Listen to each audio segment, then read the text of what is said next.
happening. So what we have learned here from the Western Reserve Historical Society should stand us in good stead looking at almost any archive.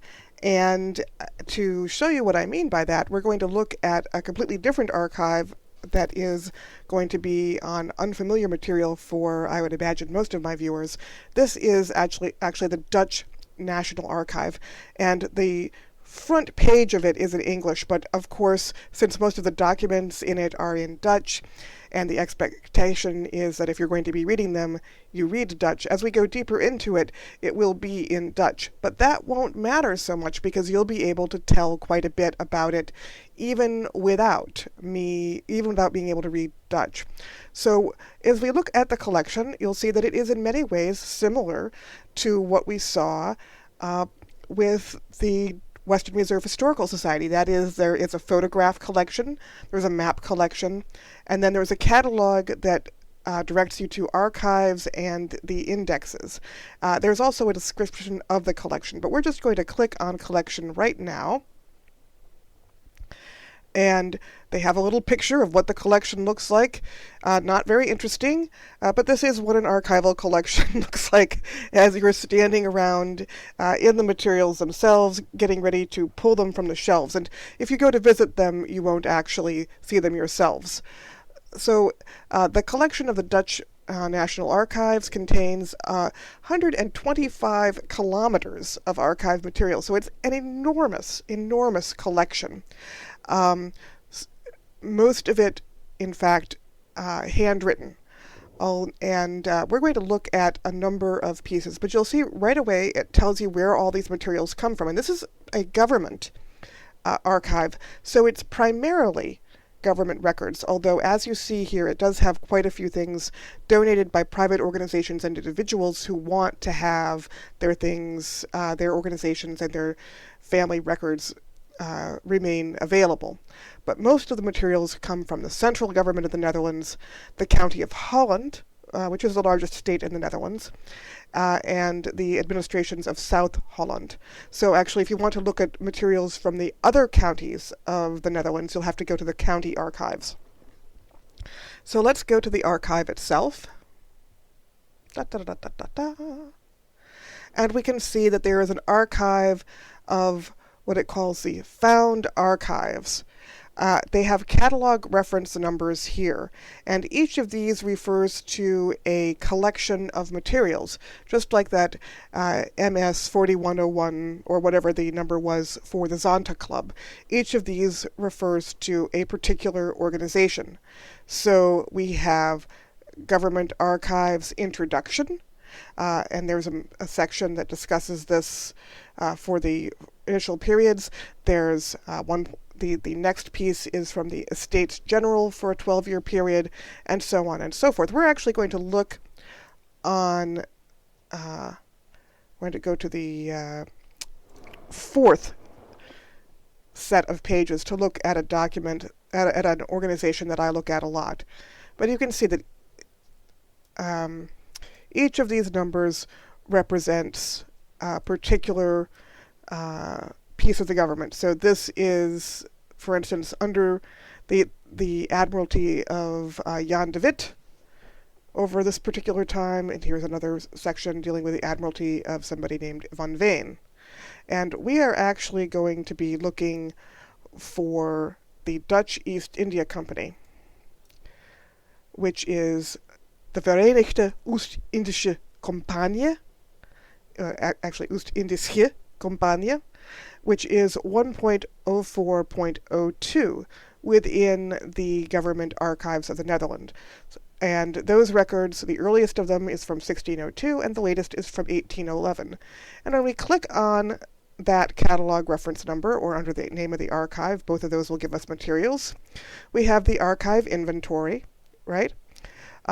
This is the person, Melink Rolofs, who actually did the very first inventory of it, and then Remco Robin actually did a great deal of the, and Hans Spekerman did a considerable bit more. There is a little PDF, and then there's a finding aid with this one as well. a description of the archive, an archive formation, and so on. And this archive is occupies, yes, you actually read it correctly, 1,269.6 meters of materials. So the archive of the Dutch East India Company is over a kilometer long. And that means that, of course, the finding aids are pretty detailed. But it's really helpful to look at that organization.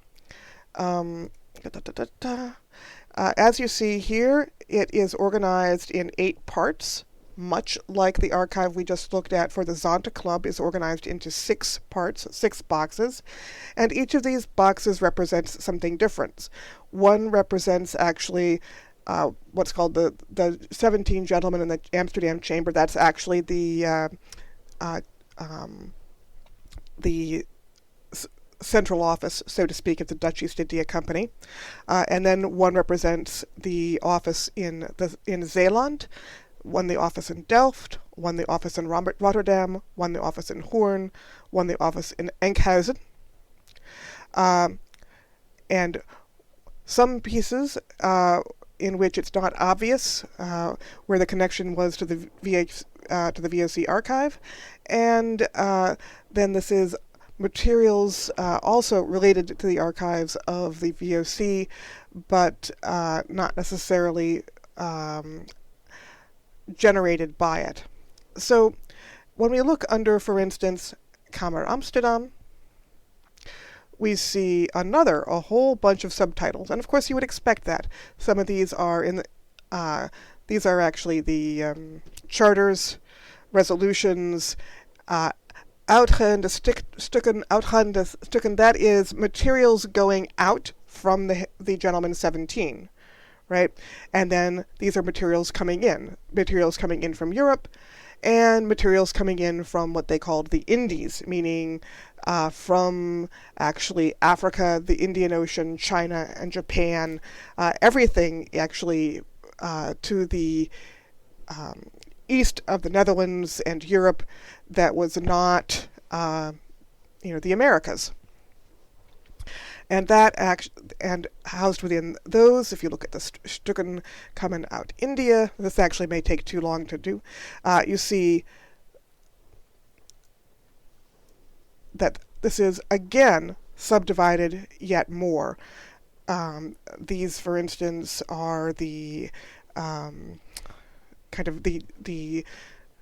they're not quite diaries, but they're the daily accounts from the capital in Batavia, which is now Jakarta. And then this section is the materials received from the various administrators of different sections of the Dutch East India Company. So there's letters from the Chinese areas, letters from India itself, letters from the Cape of Good Hope, all coming in different sections, right? So it is actually organized very much like that much smaller organization we just looked at, except that these are government documents. The organization itself is much larger, and then the names of the organizations within the organization are different.